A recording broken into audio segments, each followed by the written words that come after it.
11주차 국제무역기구와 자유무역 질서. 1. 서론.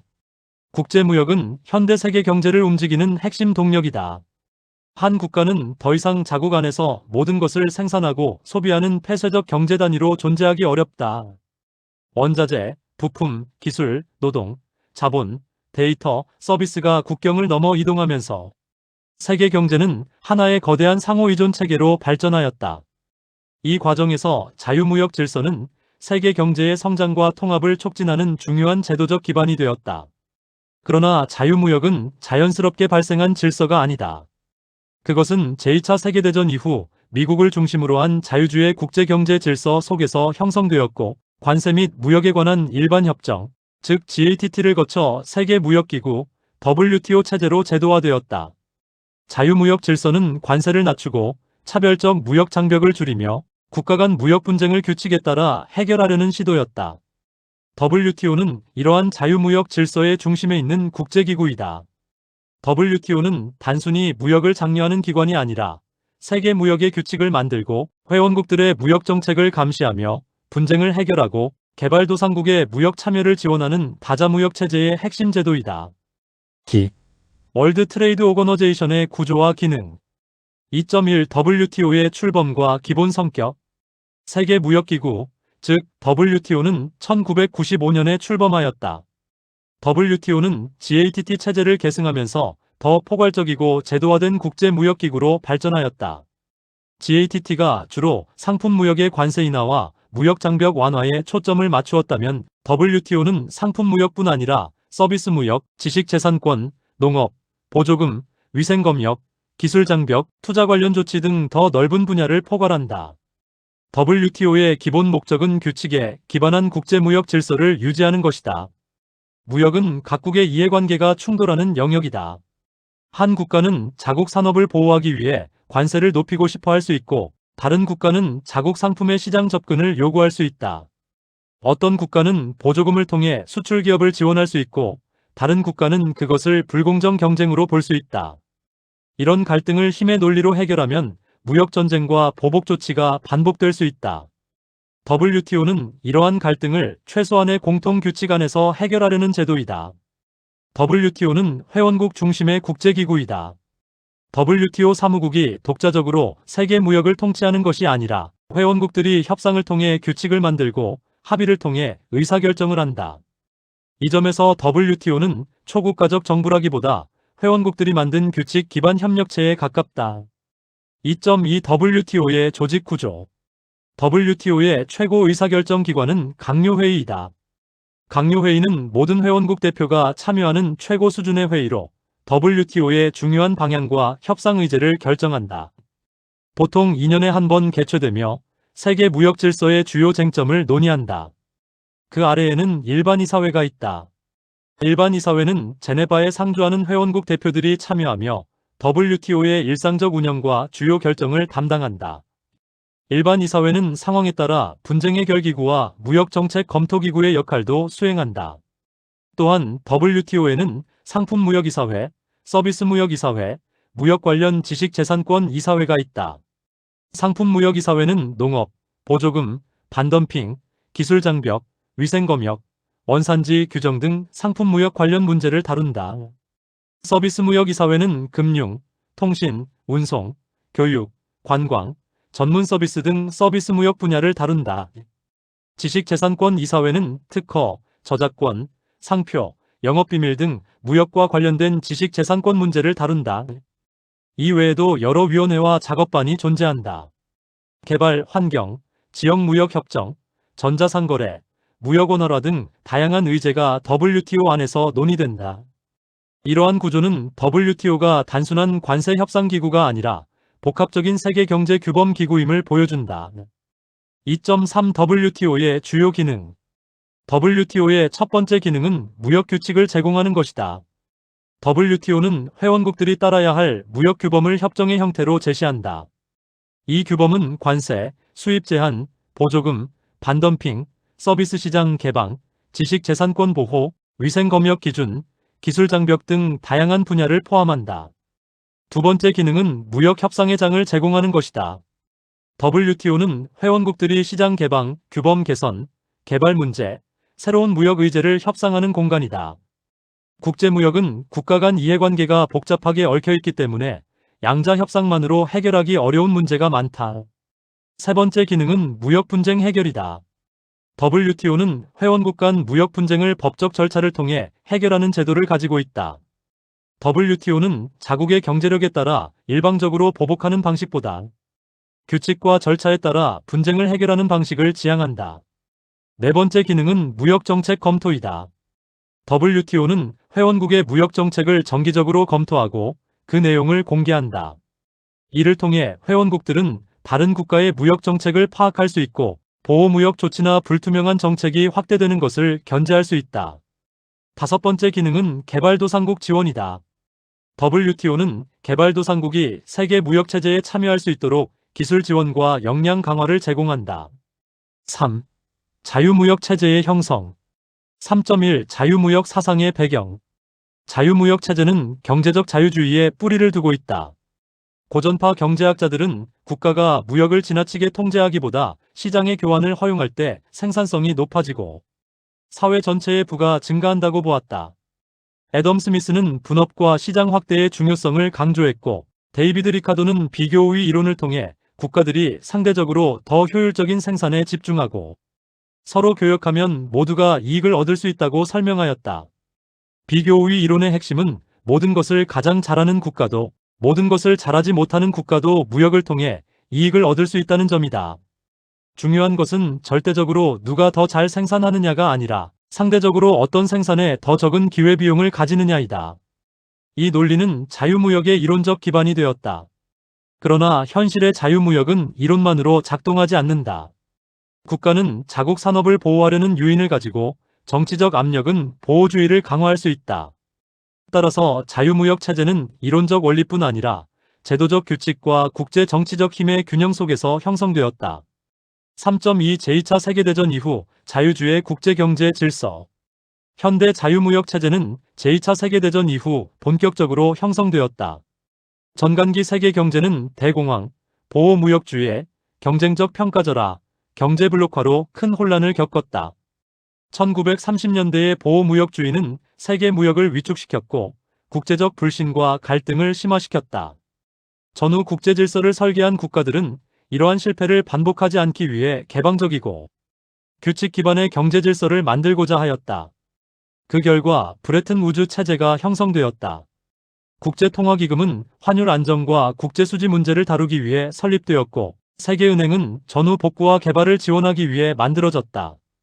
무역 분야에서는 원래 국제무역기구 ITO를 설립하려는 계획이 있었지만 미국 의회의 반대로 완전한 기구 설립은 실패하였다.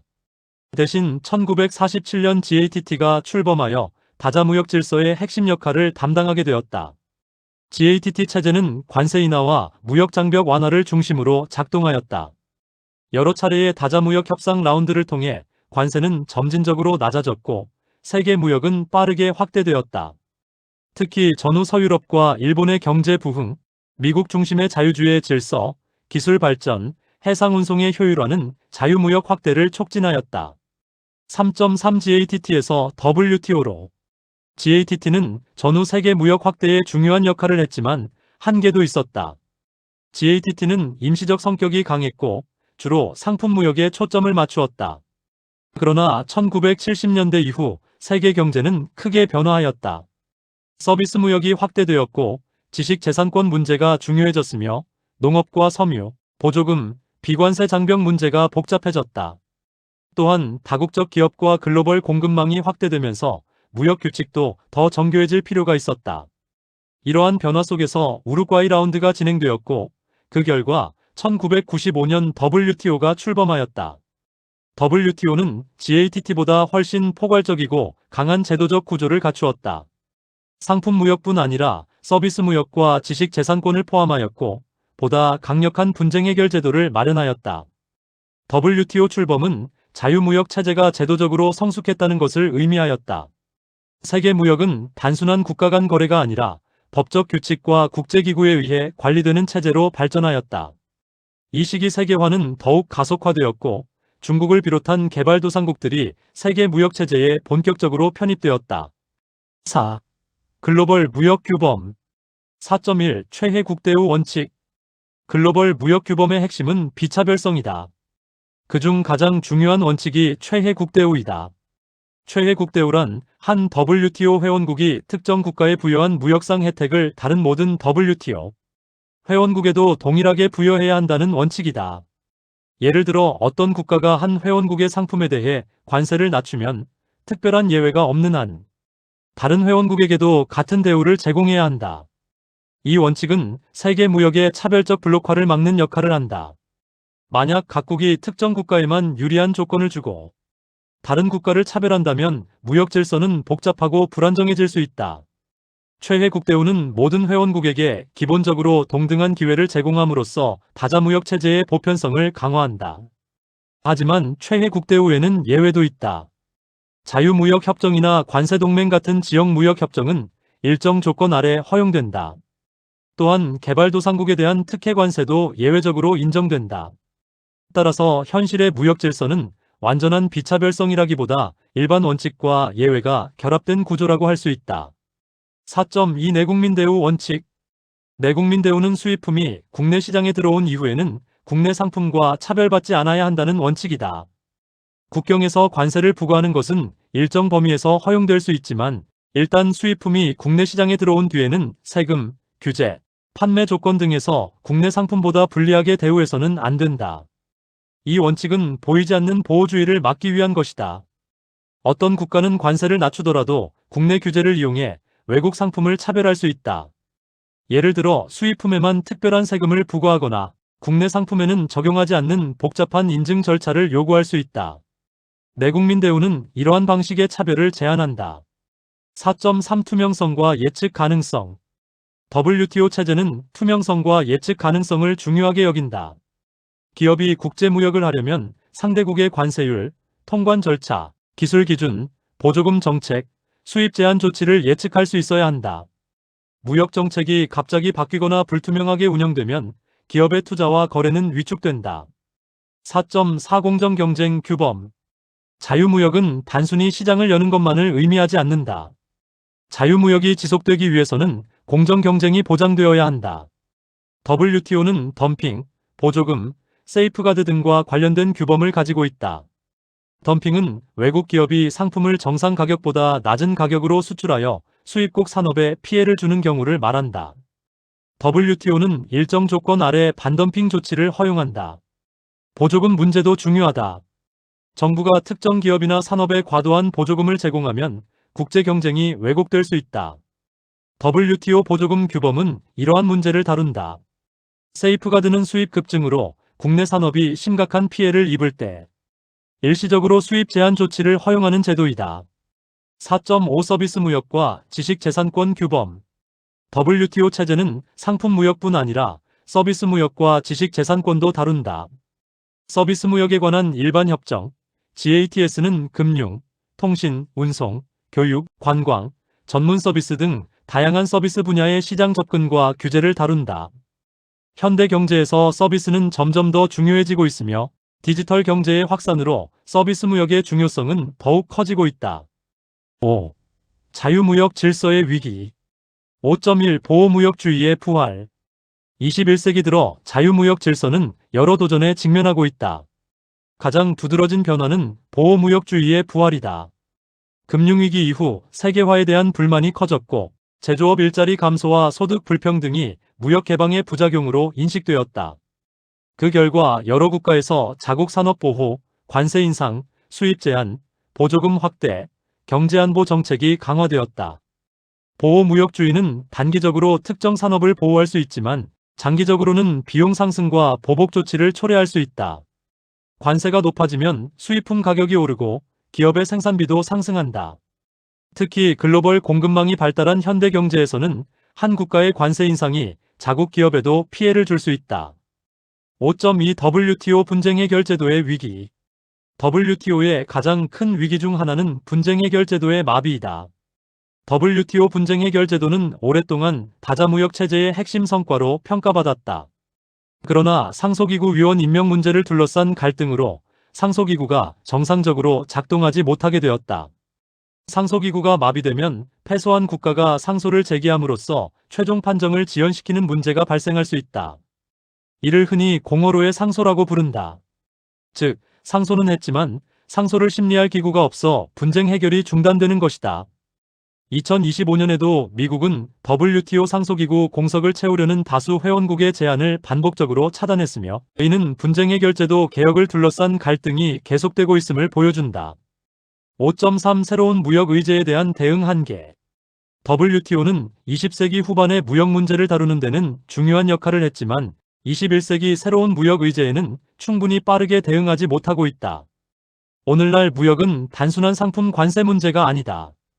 디지털 무역, 데이터 이동, 인공지능, 플랫폼 경제, 탄소국 경조정, 공급망 안보, 핵심 광물, 산업보조금, 국영기업, 기술표준 등이 모두 무역 문제와 연결되어 있다. WTO는 이러한 새로운 이슈를 다루기 위한 논의를 진행하고 있지만 회원국 간 이해관계 차이가 커서 포괄적 합의에 도달하기 어렵다. 이 때문에 많은 국가들은 WTO 밖에서 지역무역협정, 양자협정, 복수국 간 협정, 공급망 동맹을 통해 새로운 규범을 만들고 있다. 5.4 미중 전략 경쟁.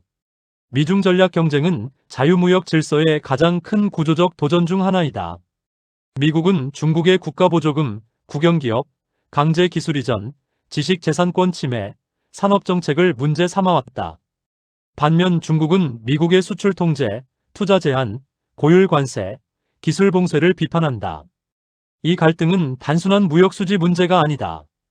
그것은 기술 패권, 공급망 통제, 산업표준, 안보 질서, 국제규범을 둘러싼 경쟁이다. 반도체, 인공지능, 배터리, 통신장비, 클라우드, 전기차, 핵심 광물은 모두 무역과 안보가 결합된 전략 분야가 되었다. WTO는 원래 무역 분쟁을 규칙에 따라 해결하기 위해 만들어졌지만 미중 갈등처럼 경제와 안보가 결합된 패권 경쟁을 해결하기에는 제도적 한계가 있다. 특히 국가안보 예외 조항이 확대 해석될 경우 WTO 규범의 구속력은 약화될 수 있다. 6. 글로벌 무역 규범의 재편 방향. 6.1 자유무역에서 공정무역으로. 오늘날 세계 무역의 논의는 단순한 자유무역에서 공정무역으로 이동하고 있다. 과거에는 관세를 낮추고 시장을 개방하는 것이 핵심이었다면 이제는 그 무역이 얼마나 공정하고 지속 가능한가가 중요해지고 있다. 공정무역의 핵심 쟁점은 노동권, 환경기준, 인권, 공급망 투명성, 조세 정의, 디지털 권리이다. 기업이 저임금과 약한 규제를 이용해 이익을 얻는 방식은 점점 더 비판받고 있다. 소비자와 시민사회는 상품이 어떤 조건에서 생산되었는지, 노동 착취나 환경 파괴와 관련되어 있지 않은지 묻고 있다. 따라서 미래의 무역 규범은 단순한 시장 개방을 넘어 책임 있는 생산과 지속 가능한 공급망을 포함해야 한다. 6.2 무역과 포용성. WTO의 최근 논의에서 중요한 주제는 포용성이다. 무역이 전체 경제 성장에는 기여하더라도 그 혜택이 사회 전체에 고르게 분배되지 않으면 자유무역에 대한 정치적 지지는 약화된다.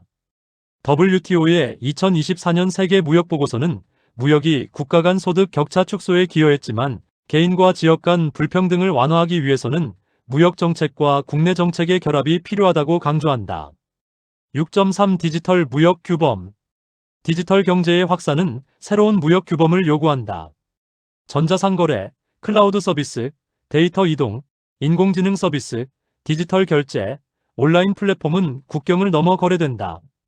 그러나 데이터 주권, 개인정보 보호, 사이버 안보, 알고리즘 책임성, 플랫폼 독점 문제는 기존 무역 규범으로 충분히 다루기 어렵다.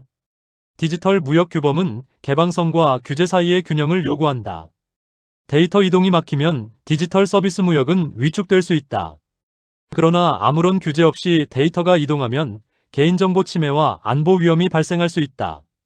따라서 미래 WTO 또는 복수국 간 협정은 데이터 거버넌스, 디지털 인증, 전자계약, 사이버 보안, AI 표준을 포함하는 방향으로 발전해야 한다. 6.4 기후변화와 무역 규범. 기후변화도 무역 질서를 재편하고 있다. 탄소 배출을 줄이기 위한 정책은 생산 비용과 국제 경쟁에 영향을 미친다. 어떤 국가는 강한 환경 규제를 도입하지만 다른 국가는 낮은 환경 기준을 유지할 수 있다. 이 경우 환경 규제가 강한 국가의 기업은 경쟁에서 불리해질 수 있다. 이를 막기 위해 탄소국 경조정과 같은 제도가 등장하고 있다. 6.5 경제안보와 공급망 규범. 코로나19 팬데믹과 지정학적 갈등은 공급망 안보의 중요성을 부각시켰다. 각국은 반도체, 배터리, 의약품, 핵심 광물, 식량, 에너지와 같은 전략물자의 공급망을 안정화하려 한다. 이 과정에서 리쇼어링, 프렌드쇼어링, 수출 통제, 투자 심사, 산업 보조금이 확대되고 있다. 7. WTO 개혁의 필요성. WTO가 미래에도 중심적 역할을 하기 위해서는 개혁이 필요하다. 첫째, 분쟁 해결 제도의 복원이 중요하다. 상소기구 기능이 회복되지 않으면 WTO 규칙의 집행력은 약화된다. 회원국들은 상소기구의 권한, 판정 기한, 사법적 적극성 문제를 조정하면서도 규칙 기반 분쟁 해결의 기본 원칙을 회복해야 한다. 둘째, 의사결정 방식을 개선해야 한다. 모든 회원국의 합의를 중시하는 방식은 정당성을 높이지만 신속한 대응을 어렵게 한다. 디지털 무역, 환경, 보조금, 공급망 안보와 같은 새로운 의제에서는 복수국 간 협정이나 단계적 합의 방식이 현실적 대안이 될 수 있다. 셋째, 개발도상국 지위와 특별 차등 대우 문제를 재검토해야 한다. 개발도상국에는 정책 공간과 지원이 필요하지만 경제 규모와 경쟁력이 큰 국가까지 동일한 특혜를 받는 것은 논란을 낳는다. 따라서 개발 수준과 분야별 능력을 반영한 보다 세분화된 접근이 필요하다. 넷째, 산업보조금과 국영기업 규범을 강화해야 한다. 오늘날 국가자본주의와 산업정책의 확대는 기존 WTO 규범에 도전하고 있다. 보조금이 혁신과 공공목적을 위해 사용될 수도 있지만 국제 경쟁을 심각하게 왜곡할 수도 있다. 이에 대한 투명성과 규율이 필요하다. 다섯째, WTO는 포용성과 지속 가능성을 강화해야 한다. 무역이 경제 성장에 기여하더라도 불평등, 환경 파괴, 노동권 침해를 방치한다면 자유무역 질서는 정치적 정당성을 잃게 된다. WTO는 다른 국제기구와 협력하여 무역, 노동, 환경, 개발을 통합적으로 다루어야 한다. 8. 결론. 국제무역기구와 자유무역 질서는 현대 세계 경제의 핵심 기반이다. WTO는 세계 무역의 규칙을 만들고 회원국 간 분쟁을 해결하며 무역 정책의 투명성을 높이고 개발도상국의 참여를 지원하는 중요한 제도이다. 자유무역 체제는 제2차 세계대전 이후 보호무역주의와 경제블록화의 실패를 극복하려는 시도 속에서 형성되었고 GATT를 거쳐 WTO 체제로 발전하였다. 글로벌 무역 규범은 최혜국 대우, 내국민 대우, 투명성, 예측 가능성, 공정 경쟁, 서비스 무역, 지식재산권 보호를 중심으로 구성된다. 이러한 규범은 세계 무역을 힘의 논리가 아니라 규칙의 논리로 운영하려는 시도이다. 그러나 오늘날 자유무역 질서는 심각한 도전에 직면해 있다. 보호무역주의의 부활, WTO 분쟁 해결 제도의 위기, 디지털 무역과 기후변화 같은 새로운 의제, 미중 전략 경쟁, 공급망 안보 문제는 기존 WTO 체제의 한계를 드러내고 있다. 따라서 WTO는 개혁되어야 하며 자유무역 질서도 단순한 시장 개방을 넘어 공정성, 포용성, 지속 가능성, 경제 안보를 함께 고려하는 방향으로 발전해야 한다.